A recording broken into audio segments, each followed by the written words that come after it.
नमस्कार, आप सभी का एक बार पुनः स्वागत है। आज की क्लास में हम इंडस्ट्रियलाइजेशन, औद्योगिक विकास और उसके साथ साथ जो एनवायरनमेंट में चेंजेस आ रहे हैं, पर्यावरण अवनयन की बात करेंगे। विज्ञान और प्रौद्योगिकी में प्रगति के कारण इंग्लैंड में औद्योगिकरण स्टार्ट हुआ था 1860 में और फिर इसका विस्तार उत्तरी अमेरिका और यूरोपीय देशों में भी हुआ।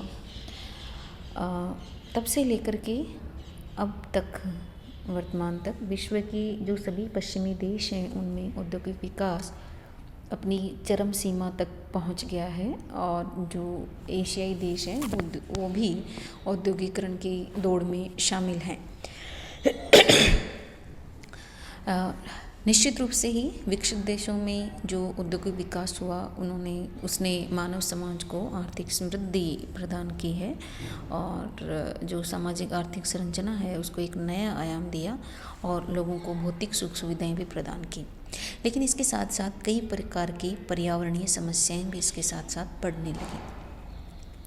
औद्योगिकरण के दो प्रमुख संघटक हैं, एक तो प्राकृतिक संसाधनों का तीव्र गति से विदोहन होना और दूसरा औद्योगिक उत्पादन में जब वृद्धि होती है तो पर्यावरण पर प्रतिकूल प्रभाव पड़ता है।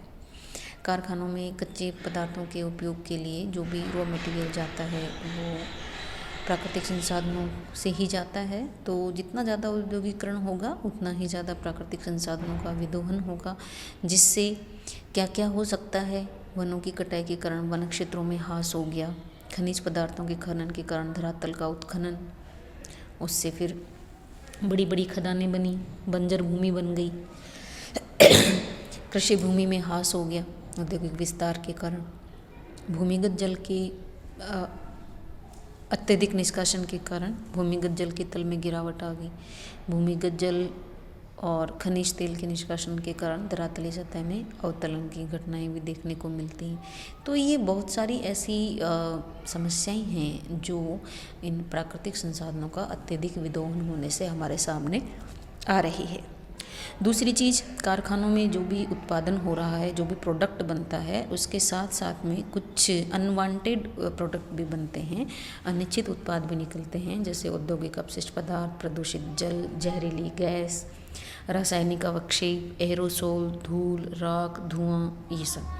औद्योगिकृत देशों ने कारखानों की चिमनियों से निकले प्रदूषकों का जल, मिट्टियों, भूमि और वायु में सांद्रण इतना अधिक बढ़ा दिया कि पर्यावरण प्रदूषण एवं अवनयन नाजुक सीमा को, जो एक नेचर की एक कैपेसिटी होती है कि वो वहाँ तक उस चीज़ को भरपाई कर लेता है, उस सीमा से पार कर गया है और मानव समाज विनाश के कगार पर खड़ा है।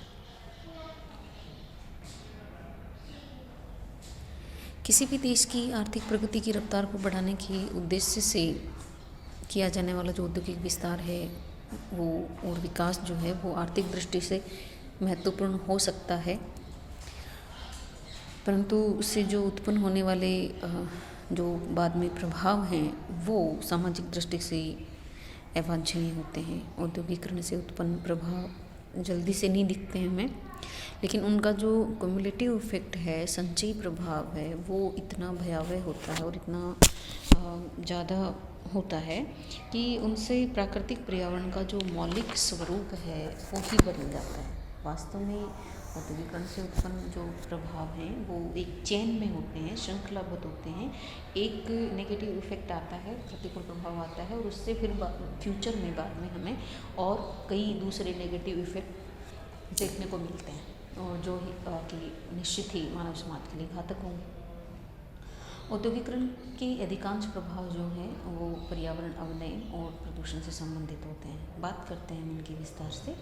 रासायनिक कारखानों से उत्पादित जो खाद, कीटनाशी और शाकनाशी कृत्रिम रसायन हैं उनका खेतों में प्रयोग हुआ है और उसके कारण जो ये रासायनिक पदार्थ हैं ये आहार श्रृंखला में प्रवेश कर गए हैं और उनके फिर ह्यूमन बॉडी पे और अन्य जीव जंतुओं के शरीर पे नेगेटिव इफेक्ट देखने को मिलते हैं। कई बार अचानक आपने देखा होगा कुछ पक्षियों की मौत हो जाती है, सागर में जलीय जीवों की मृत्यु हो जाती है, एक साथ बहुत सारे मर जाते हैं, तो उसके पीछे ये इसी तरीके के रीजन्स होते हैं।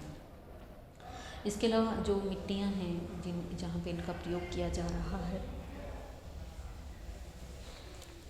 उनकी भी रासायनिक और भौतिक जो प्रॉपर्टीज़ हैं उनमें भारी परिवर्तन हो जाता है। कारखानों से निकले अपशिष्ट पदार्थों के तालाबों, झीलों, जलाशयों के स्थिर जल और नदियों, सागरों में जो इनका विमोचन किया जाता है उससे जल प्रदूषित हो जाता है, जिसके कारण अनेक जीवों की मृत्यु हो जाती है तथा जलीय पारिस्थितिक तंत्रों का प्राकृतिक संतुलन भी अव्यवस्थित हो जाता है। जल को प्रदूषित करने वाले इन औद्योगिक अपशिष्ट पदार्थों में हम जल में जो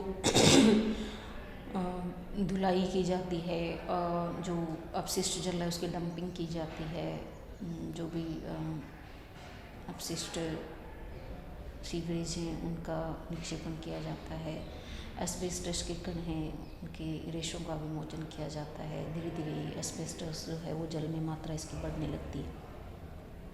जहरीले मिथाइल के रूप में पारे का विमोचन किया जा रहा है। पारे से आप सब परिचित हो कि पारा अगर जल में मिलता है और मनुष्य के द्वारा अगर ऐसे जल को पिया जाता है तो आपने सुना हो तो मीना माता नाम का रोग हो जाता है और काफ़ी नुकसान पहुंचता है। तेल की टैंकरों से खनिज तेल का रिसाव हो जाता है। सागरीय जल की तह पर फैल गया तो जो ऑक्सीजन है, सनलाइट है, उसकी सप्लाई रुक जाती है, जीव जंतुओं की, वनस्पति की मृत्यु हो जाती है। इसके अलावा कांच का विमोचन भी इन जल स्रोतों में किया जाता है। वहाँ पे कांच का संग्रहण होता है। कांच भी फिर ह्यूमन बॉडी और अन्य जीव जंतुओं की बॉडीज में पहुँचता है। निरंतर रूप से बढ़ रहे औद्योगिक प्रसार के कारण अनेक प्रकार के प्रदूषकों का जनन होता है, जैसे chlorine, sulphate, bicarbonate, nitrate, sodium, magnesium, phosphate, ये इनके आयन्स। इन आयनों का वाहित मल की जो सीवेज नालियाँ होती हैं उनके द्वारा झीलों, तालाबों, नदियों में विमोचन होता रहता है, जिससे जल प्रदूषित हो जाता है।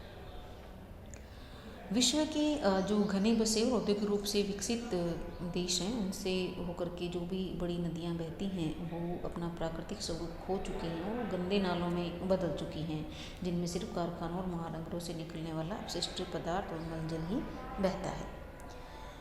संयुक्त राज्य अमेरिका, जापान, यूरोप के जो सभी देशों की समस्त नदियाँ और जो रूस है उसकी 2-3 नदियाँ, अपने भारत में गंगा नदी, यमुना नदी जो मेजर जलापूर्ति का संसाधन है हमारे यहाँ पे, वो भी प्रदूषित हो चुकी हैं, पानी पीने योग्य नहीं है। कारखानों की चिमनियों से निकलने वाले जो विभिन्न गैसेज हैं, धुआं है, अन्य एरोसोल का पर्यावरण पर कई प्रकार के प्रतिकूल प्रभाव पड़ते हैं। जीवाश्म ईंधन है, कोयला, खनिज, इनको जलाने से जो कार्बन डाइऑक्साइड निकलती है उसका वायुमंडल में लगातार संघनन हो रहा है, जिससे वायुमंडल का जो मौलिक गैसीय संगठन है, जहाँ कार्बन डाइऑक्साइड की मात्रा काफ़ी कम होती है, वो काफ़ी मात्रा में बढ़ गया है। तो इन वायुमंडल में CO2 का संग्रहण होने से जो भी भयावह परिणाम हैं जो आते हैं वो आप सब परिचित हो। ग्रीन हाउस इफेक्ट है, भूमंडलीय उष्मीकरण है, ओजोन गैस का डिप्लीशन है, बहुत सारी चीज़ें हैं जो वायुमंडल में परिवर्तन के रूप में हमें दिखाई दे रही हैं। औद्योगिक क्रांति के प्रारंभ में जब हम 19वीं शताब्दी के मध्य की बात करते हैं तो वायुमंडल में CO2 का जो सांद्रण था वो 0.029 या 290 ppm था, जो 2000 में बढ़ करके 370 ppm हो गया और अभी और भी ज़्यादा बढ़ चुका है।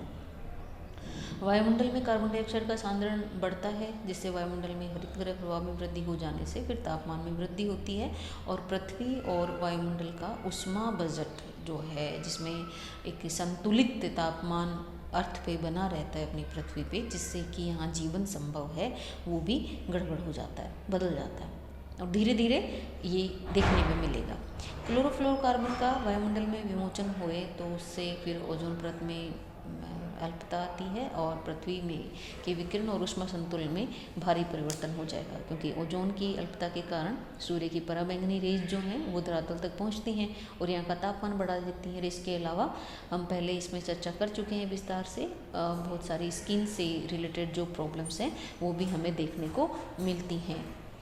इसके अलावा जो कारखानों से चाहे अनचाहे रूप में जहरीली गैसों का रिसाव होता है और विमोचन हो जाता है, उसके कारण प्राणघातक पर्यावरणीय प्रकोप उत्पन्न हो जाते हैं। सभी प्रकार के आसपास के जो जीव हैं वो नष्ट हो जाते हैं।